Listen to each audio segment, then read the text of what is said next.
Samuel, estamos entrando na túa casa e así é como quedou logo da mañán de onte porque explotou un soprete. Ti que estabas facendo esa mañá? Eu estaba desayunando e tiña mantequilla fría, tiña algo de prisa, dixen, vou esquentar un pouco rápido. Eu son cociñeiro, vale, que conste, eu estes aparatos os utilizo a diario. Eu no momento que utilicei para quentar a mantequilla xa dixei en punto pomada, foi un soplete así rápido.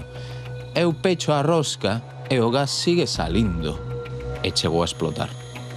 E o gato meteuse na outra habitación e aquí había un lume moi fuerte e as chamas, sabes, ata onde chegaron. É que estamos a ver, isto son os restos do soprete. Iso é o cabezal.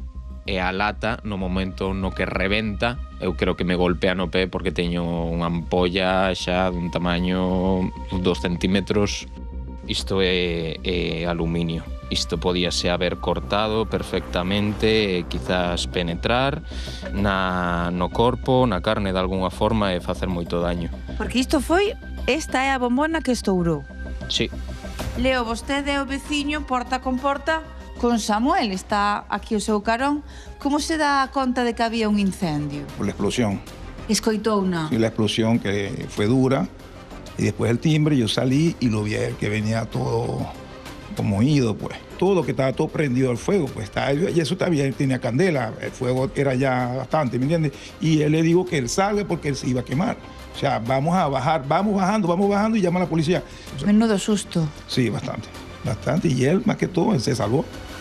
Volvió a nacer ayer. Pero viu ambulancia, ven Policía Nacional, que foi a que tirou a porta logo, e viu bombeiros que foron os que conseguiron sacar o animal, que levaba igual 15 minutos dentro da casa co fume todo. É un campeón porque está vivo e eu non me creía. Samuel, foi o susto da túa vida? Sí, seguramente. Pero, vamos, desta vida é da seguinte.